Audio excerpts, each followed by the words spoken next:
Welcome back to another video, guys. Today we're going to be B-swapping a Del Sol as well as turboing the B series that we put in it.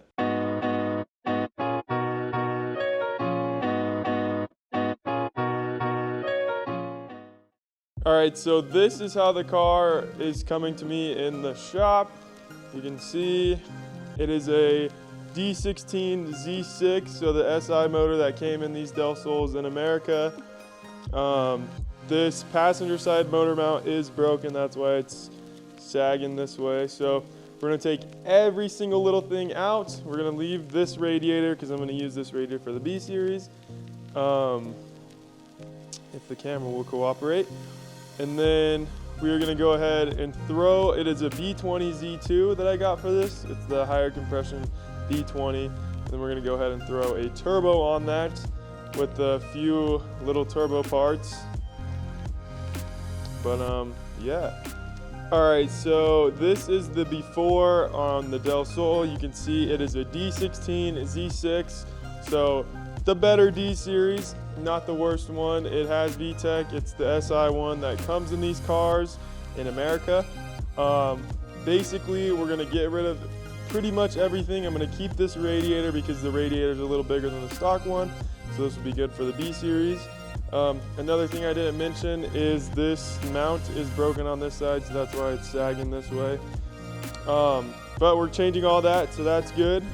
Yeah, I'll show you guys every little step on the way. Basically, what I'm gonna do first is pull these wheels off, get the axles out. I gotta drain all the fluids, disconnect the wiring harness. We're gonna have to change the wiring harness as well and get it to fit with the bigger injectors I got because we're gonna turbo it. But yeah, stay tuned and I'll update you every step of the way.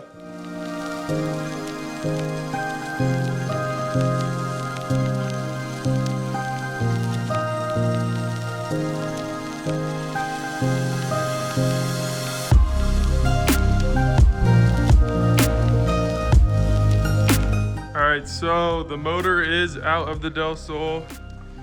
It's pretty easy because this mount was already broken. Here's kind of a better look at that. Yeah, I spilled a bunch of coolant, but other than that, it came out pretty nice. See, I gotta fix a few things, but yeah, pretty smooth progress.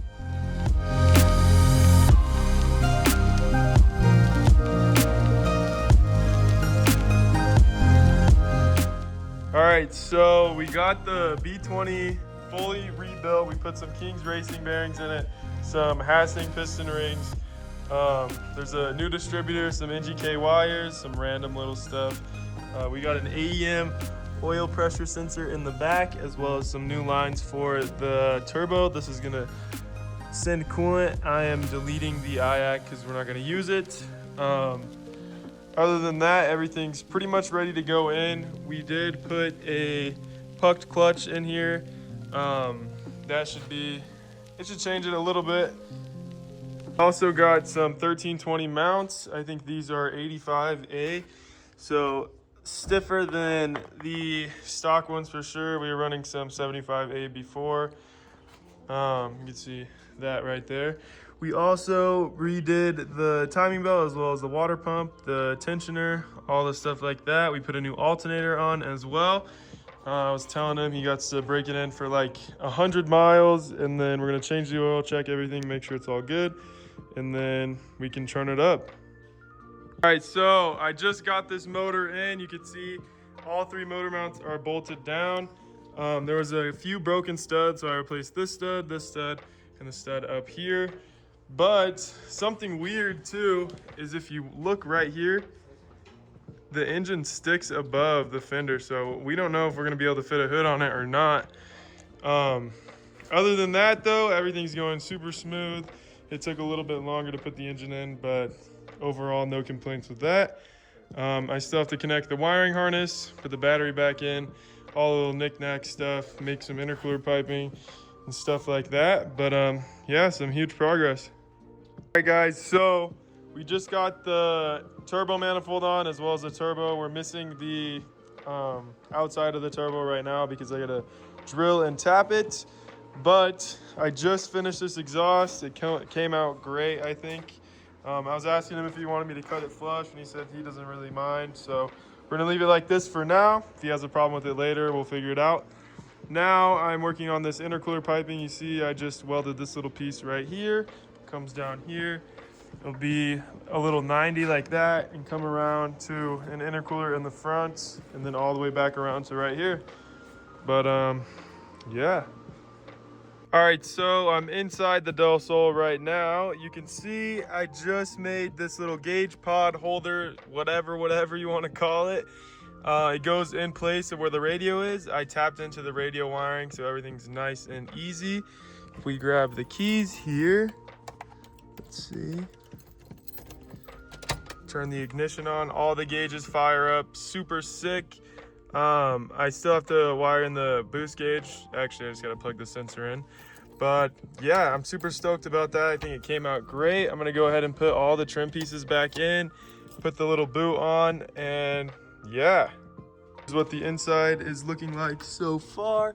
You can see we got the gauges nice and hidden in that little slot. Super cool. Little sleeper-esque if you didn't already see everything under the hood. But the interior makes it seem pretty OEM. I like that a lot. But yeah. Guys, this is pretty much the final result of everything. I still have to add like half a quart of transmission fluid to it. That's why that's there. You can see we got this nice radiator mount that I made with the stock mount just because I don't have any extra rubber grommets. I also made one on the bottom down there, if you can see that. Here is another custom mount I made for the overflow, just utilizing the stock stuff as much as I can, just so we don't end up charging the customer too much. Everything else came out great. I still have to make a bracket for the throttle cable right here. That shouldn't take too long. Another issue he's having is the brakes don't work, so we're gonna go ahead and change the master cylinder. I already checked, and there is fluid inside the car. But yeah, what do you guys think? Leave it in the comments below. Got this intercooler mounted up nicely. You can see 2 brackets welded to the bottom. The intercooler piping's welded. I think everything came out phenomenally, and I cannot wait to get this thing on the road. All right, so I have made some pretty big progress on the Del Sol. Doesn't look like much has changed, but we got it tuned pretty good. Broke in the engine. I just drained all of the normal 85 octane fuel out of it, so I got to put some premium in it. Now I'm gonna go ahead and hook up the wastegate to the actual turbo. And then yeah, it's all turning it up and tuning it from here. Hopefully we can get some clips of that, and yeah.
All right, guys, so we just finished tuning the Del Sol. I let him take it home for like a week or two to like work out the little problems, and we found a few. So let me go over them. All right, so pretty important thing. This oil feed right here is leaking, so I'm gonna go ahead and pull that off, re-Teflon the very bottom, and make sure everything's tight. If that doesn't solve the issue, then it's probably this 90 right here. Yeah, there's that issue. The timing belt, not super loose, but I would like to see it a little bit tighter, so I'm gonna go ahead and tighten that up. You can see here it is missing a little nut. Not a huge deal. I'll just throw another nut on and tighten that up. Another weird electronic issue is the gauges. So I wired them into the radio harness just because it's easy. So now I'm gonna go ahead and run a relay from the battery. I'm gonna do a positive and negative, and then I'll have it turn on from the radio. So it'll still turn on with the accessory, but it'll have a way more constant power and ground. And yeah, I think that's all like the main issues. And it's ripping, really. I don't know if you guys were paying attention to the video. It's kind of hard to see, but yeah, it's pretty quick. But I'm gonna go ahead and finish all of that stuff and then go from there. All right, guys, that is going to do it for this video. I hope you enjoyed. If you guys have any questions or anything on how I did some stuff, I'm sure I missed some things, let me know in the comments. But yeah, like the video, subscribe, and I will see you in the next one.